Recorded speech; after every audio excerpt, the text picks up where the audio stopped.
Tēnā koutou and welcome to PAI TāTOU, We're Good, a podcast about emotions and mental health brought to you by students and staff from Te Herenga Waka, Victoria University of Wellington. I'm your host, Annemarie Jutel, Professor of Health at Te Herenga Waka and Director of Mata Ora, Encounters Between Medicine and the Arts. Our guest today is Rob Mokaraka. Rob is a playwright and an actor. He whakapapas to ngā puhi and ngai tuhoi. He also suffers from depression. Now, Rob once attempted to end his life by putting himself in harm's way. He received a bullet from a police gun at short distance. While recovering from this dark moment, he turned it around and used it as the basis for a play, Shot Bro, Confessions of a Depressed Bullet, which is toured around Aotearoa, New Zealand, and further afield. Now, is that correct, my introduction, Rob? What would you like to add to that now that I've said it? That's a pretty good introduction. Also, just on that Ngai Tūhoi side, because I'm from Waikare Moana, we're also Ngāti Ruapani and Ngāti Kahungunu, and my auntie always says, we're meant to mention those two. That makes you really whakapapa to Lake Waikare Moana. So that's all. Kia ora. Thank you, Rob. Well, Rob, tell me about this thing we call depression and the way you have used acting and playwriting to talk about it and to deal with it. So you touched on it with, which was to do with my mental and spiritual breakdown, which was 2009, where I provoked the police to shoot me dead. Now, I always make this clear, I provoked them. And after I was shot in the chest at close range, multiple surgeries, multiple court cases, multiple therapies, it took me 7 years to create this piece of healing. It was in a kaupapa called Shot Bro, Confessions of a Depressed Bullet, which is theatre, which is telling your story safely, in a safe way that your communities feel safe as well. So we took over 7 years with different people coming in and out to help me because I wasn't ready. It was too overwhelming. So, yeah, and now I get invited to communities and organizations in Australasia to safely open up spaces to share my personal story of the dark, but also lifelines of hope. Rob, you talked about telling your story safely. What do you mean by that? Telling your story safely meaning you have to feel safe and stable in sharing what you're going to share from the heart. Mm-hmm. And also making sure that you've got a tikanga process, a framework for yourself and the communities you want to tell your story to. Because you've got to look after them. A lot of people want to tell their story, but they just want to tell the trauma so they can get it off their shoulders, not actually put in thriving mechanisms within the work. And that took me a long time to solidify over time with external help from people who I trust and respect. I see. So telling a story is more than just talking about your pain. Absolutely. Anyone can do that. And you don't want to leave your trauma on top of someone else's trauma. So as you tell your story, an old way that I saw it done incorrectly through theatre way back in the day was you can tell a traumatic story about somebody and then you leave your community or your audience traumatized, but you got the desired effect. Yeah. And traumatizing your community, obviously not good for your community, but not good for you either? No, so this is because I have a lot of people approach me and say, hey, I want to tell my story. And I just want to know where they're at in their own trauma, in their healing journey, because everyone's at different places. And I just say, you've got to get a team of people of support around you. And you actually have to be walking the talk now. You can't just be talking it. You have to be walking and talking it with a support team of people that you trust that can feed into what you're making to make sure that you're safe and stable. I see. Now, sometimes people who are in their dark moments can't really think about who they can surround themselves with or how they can find support. Was that a challenge for you?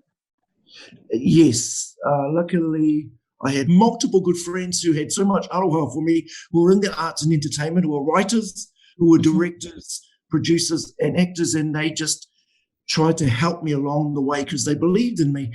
And I'll be honest, I didn't believe in myself because I I was still right in the middle of that trauma.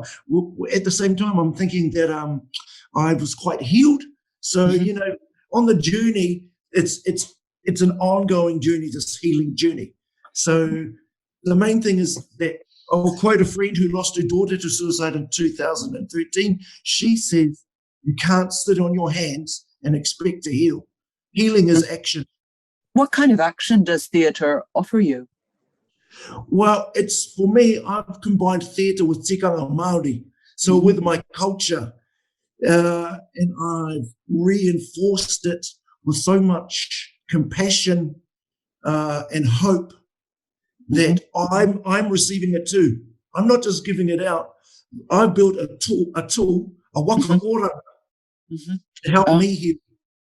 Do you think, just thinking about yourself personally and the question of tikanga, how important was tikanga to you before? Was it something that you embraced, or is it something that you learned to embrace through this experience? I tell you, I embraced it more post-bullet than pre-bullets. Because I'm going into maximum security prisons and military bases, the tikanga framework has to be robust but fluid.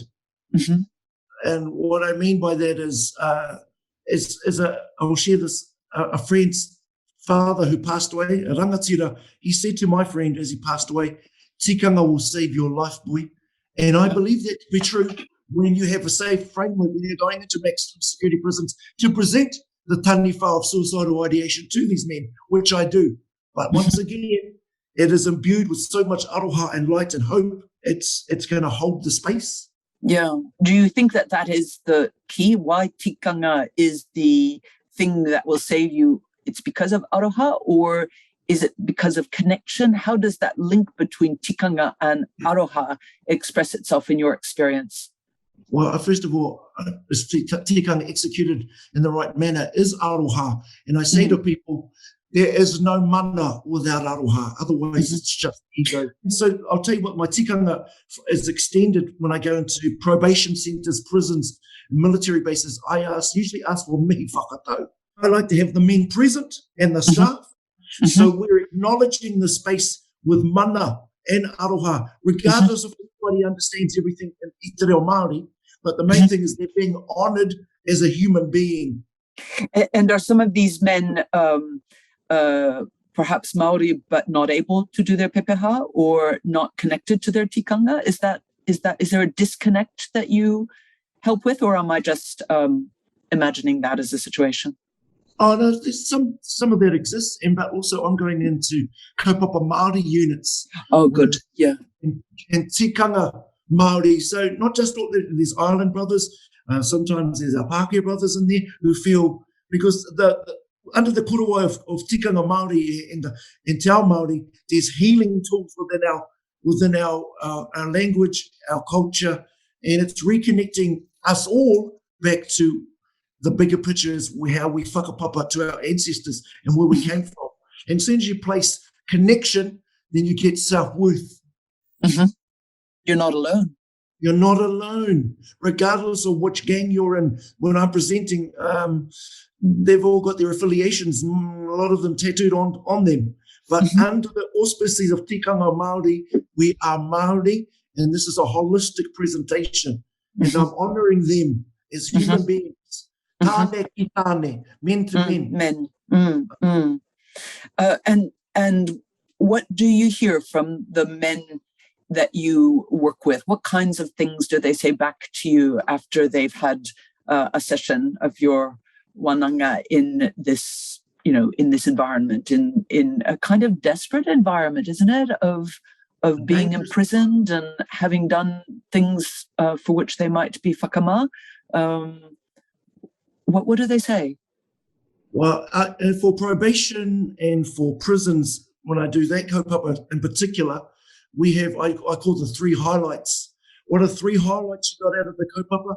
And what's one takeaway in your heart? There's some very deep and profound kōrero that comes out of those mouths. You might just hear one highlight, but it's so deep and profound. For instance, I was in probation with a select group of people, different ethnicities, and a certain male with a gang affiliation tattooed on him. He said, one line, and he said, I got that we all deserve aroha. Mm. And you don't expect to hear that from somebody who's tattooed up, looking pretty tough and fierce. That's the main message, is love, compassion, not just for others, but for yourself as well. Yeah. I wonder, as you say this, I'm thinking, of course, in a teacherly way, because that's what I do. And I wonder about that question you're asking them. When you ask them to find a highlight, you're saying to them, don't just experience this, stop for a minute and pause. Think about how it relates to you. And I'm wondering if that helps to anchor your kaupapa, if that helps to give it more weight as they move forward. What do you think? So the whole thing about the wānanga is providing a safe space to be listened to without judgment. And that came up a few times when I presented in some prisons. We want to be listened to without judgment. And I went, kia ora, we all do, not just you. Every human being wants to be listened to without judgment. So that I'm basically, from the beginning to the end of my kaupapa, I've created a safe space, safe enough to share from the heart. And when those men share from the heart in prison, that is extra courage, because that is dangerous. To express from your heart in that setting. Knows that there's vulnerability. And if they can sniff vulnerability, they might try and take you out physically. Yep. So under my korowai of tika pono aroha, they feel safe enough to share as what they share.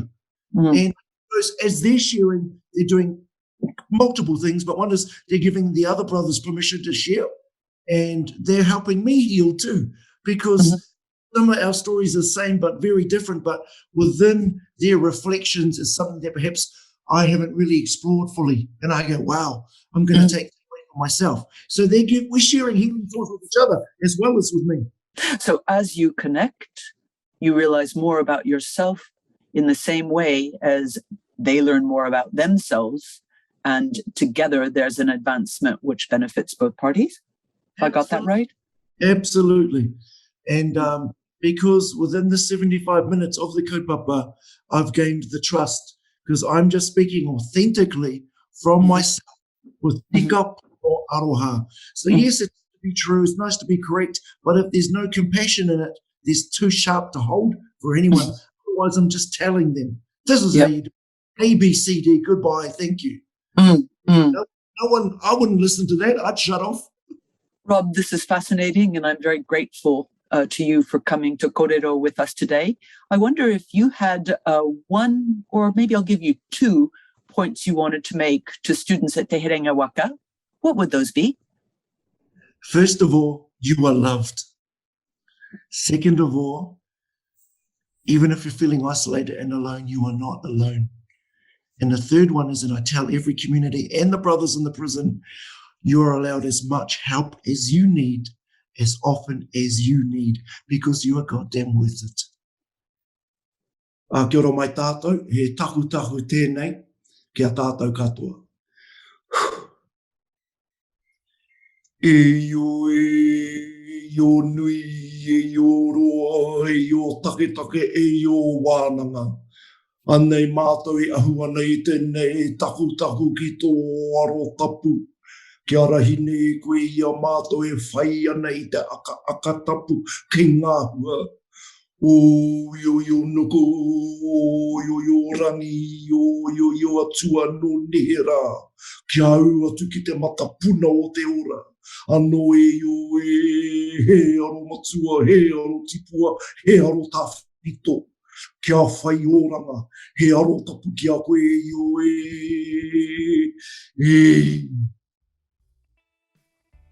That was Rob Mokaraka, and this is Annemarie Jutel. He PAI, TＡTOU.